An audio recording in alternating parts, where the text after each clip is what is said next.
This is one of South Africa's most infamous killers, dubbed as the ABC Killer due to the locations of his crimes in Atteridgeville, Boksburg, and Cleveland. This is the story of Moses Sithole. Slumber Story Saturdays! Before we get into it, can somebody please start a petition where we strip these criminals of their Bible names? Because this is not very Moses of Moses Sithole. But I digress. Moses Sithole was born in November, like most serial killers. November 17th, 1964 to be exact, in Vosloorus, a township located in the East Rand of Gauteng, South Africa. Some sources say he was the third of 5 children. Other sources say he was the fourth of 6 children. The point is, his parents had way too many kids for a family that faced various challenges, primarily stemming from the socio-economic issues prevalent in the country at the time. In other words, apartheid. Growing up in a low-income household, his early life was marked by a lack of resources and limited opportunities for advancement. His father worked as a miner, a job that was pretty common for many black South Africans during apartheid. But of course, it didn't pay much and barely covered the basics. His mom, on the other hand, was a homemaker, caring for the children while also trying to make ends meet. The family struggled with a lot of financial instability, which was a major source of stress and conflict in the household. There was a lot of arguing in that house because of money troubles, and the strain of making ends meet took a toll on the whole family. Unfortunately, when Moses was young, his father died, leaving his mom to raise him and his siblings in dire poverty. When he was just 5 years old, his mom said, "Fuck them kids," and threw him and his siblings in an orphanage. As a child, Moses appeared to be a quiet and introverted kid. He attended neighborhood schools, but he really struggled to keep up with his schoolwork and had a hard time getting along with his classmates. His peers often gave him a hard time, which made it hard for him to make long-lasting friendships. Raise your hand if you were also bullied. But I digress. As Moses entered his teenage years, his life seemed to get more chaotic.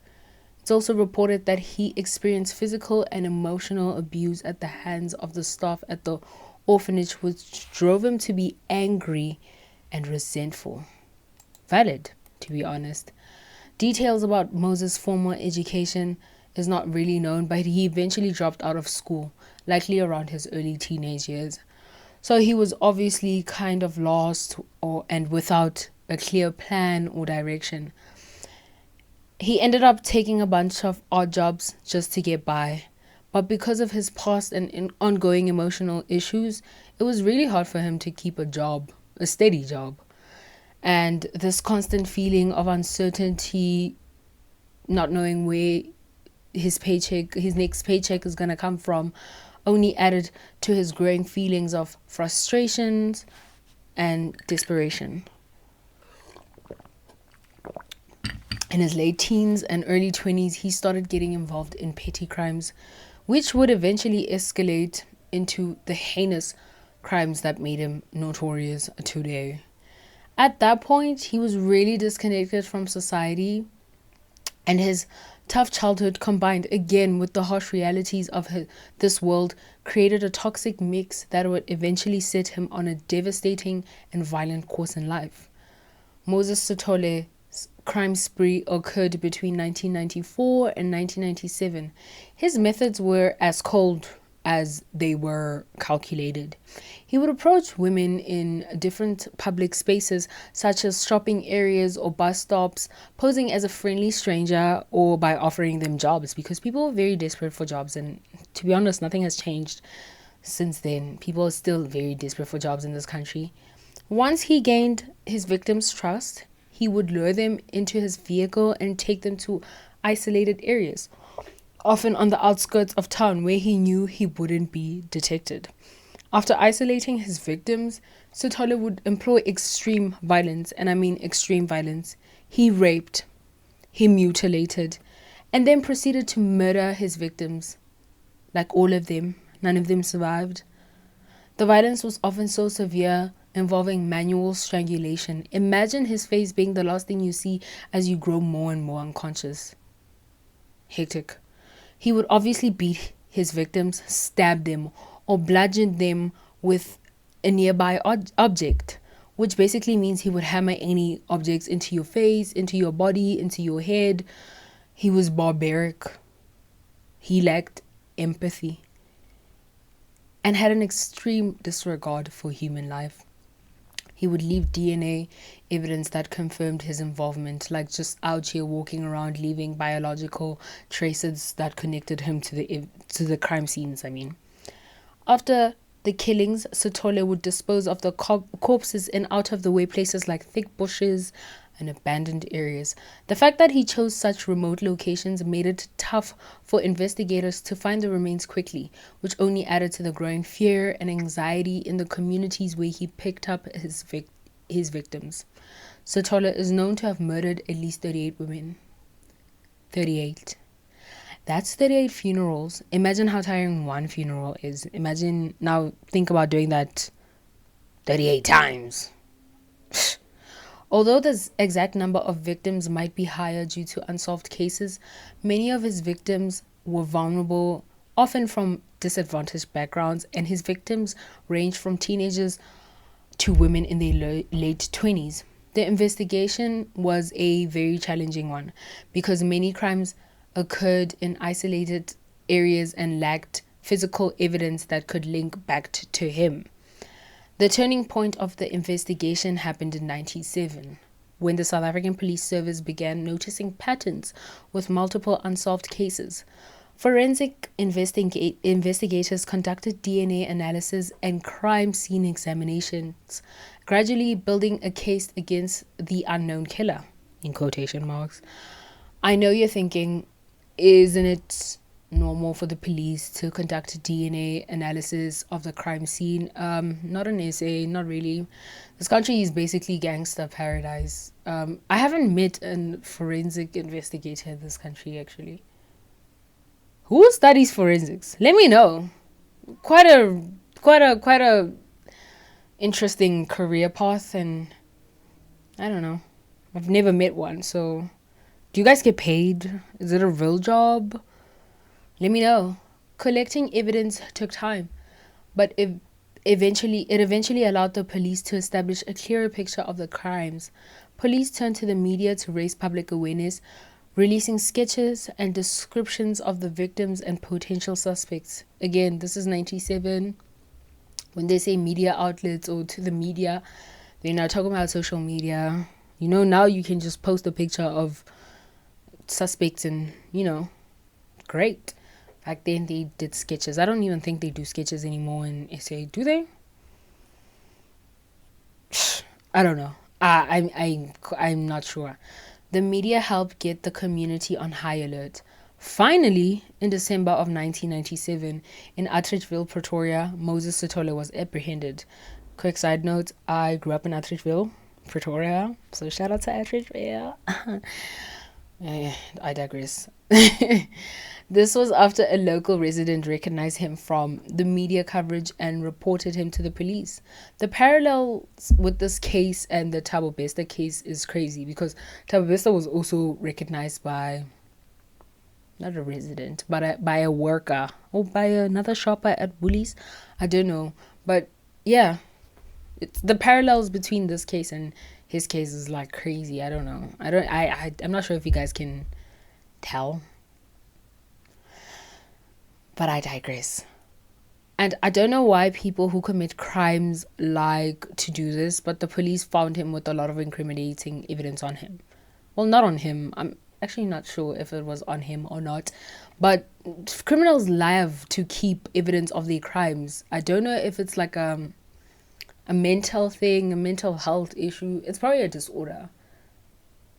It's probably a disorder that I have to look up because they love to keep the evidence of their crimes on them, like Diddy. His capture provided a sense of relief to many in the communities. Bro sat in prison for 2 years frolicking because his trial began in 1999. This attracted significant media attention in South Africa and abroad.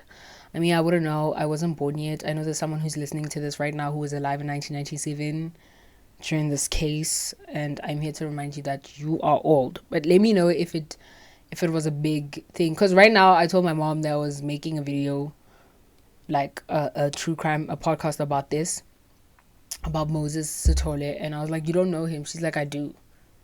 I'm like, oh, okay, if she does, then that means. But I digress. The case was marked by its graphic and disturbing nature, leading to heightened public interest and concern regarding the issues of gender-based violence. You know, the stats of GBV, or rather violence against women, globally have not gone down in 2 decades. This is a fact. I'm not trying to attack anyone. I'm just saying nothing has changed since then, you know. During the trial, Sithole's defense team argued that he was mentally unstable, stating that his actions stemmed from a psychiatric disorder.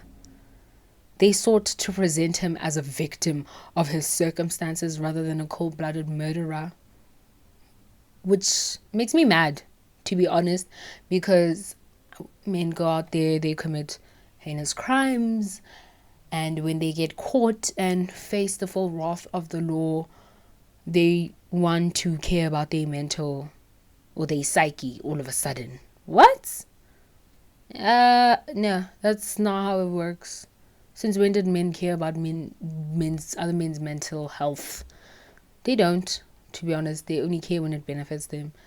The prosecution countered by presenting strong evidence linking him to the crime scenes, including DNA evidence, witness testimonies, and expert psychological analysis. The prosecution outlined a detailed timeline of his killings, painting him as a deliberate and calculating predator, which is exactly what he was. On March 29, 2000, after a long and emotionally charged trial that featured disturbing testimonies and an overwhelming amount of evidence, Moses Sithole was convicted of multiple counts, including murder, rape, and kidnapping. The jury reviewed the extensive evidence and determined that he was a serious threat to public safety.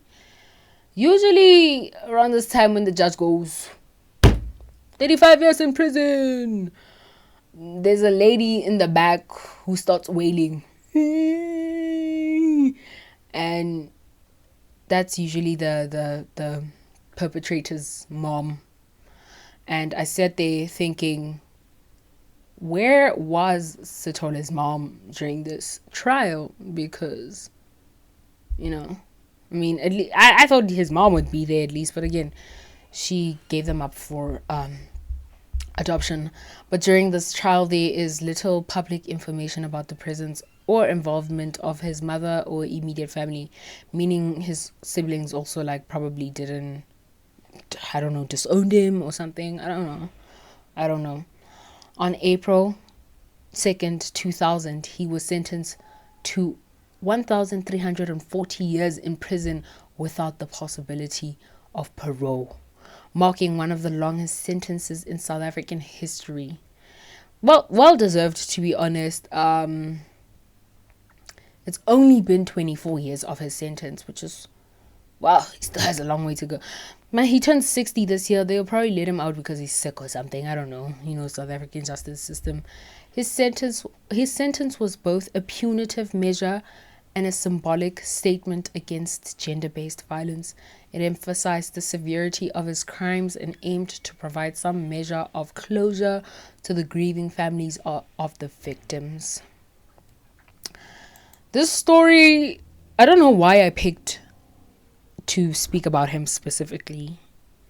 Well, I know, because of the parallels between his case and Thabo Besta's case. In Thabo Besta's case, he used Facebook as a medium to lure his victims, whereas poor Sithole just, social media wasn't a thing at that time, so he was outside and finding his victims and looking them in the eye and actively seeking out victims. He sought out his victims. Whereas Thabo Besta would promise these beautiful young girls a modeling contract or something, like a career in the entertainment business or fashion industry. And he would do a whole photo shoot with them, steal their equipment, and then rape the women. And then would he kill? Nah, he was a serial rapist. He murdered his girlfriend, but he wouldn't kill his rape victims. Yeah. Tell me how you guys like the first episode of Slumber Stories. I almost forgot the title of my funny. Sorry guys. I know you guys stayed for the story. Here I am yapping at the end. It's yeah. Anyway, yeah. Slumber Story Saturdays. Saturdays are for slumber stories. Sundays are for lovers. In my case, Sundays are for cleaning and cooking. But Saturdays are for slumber stories. Mwah. Hope you guys enjoyed this app. Tell me how to improve. Also, my mom was very wary when I told her I was doing this. She was like, "You talking about criminals? What if they find you?" And I'm like, if your case is highly publicized, they know what we're saying about them. Like the case is highly publicized. They were talking back then. They're talking now. He's not gonna come find me and come look for me. Many people have said shit out there. A lot of them actually. So, yeah. Peace out.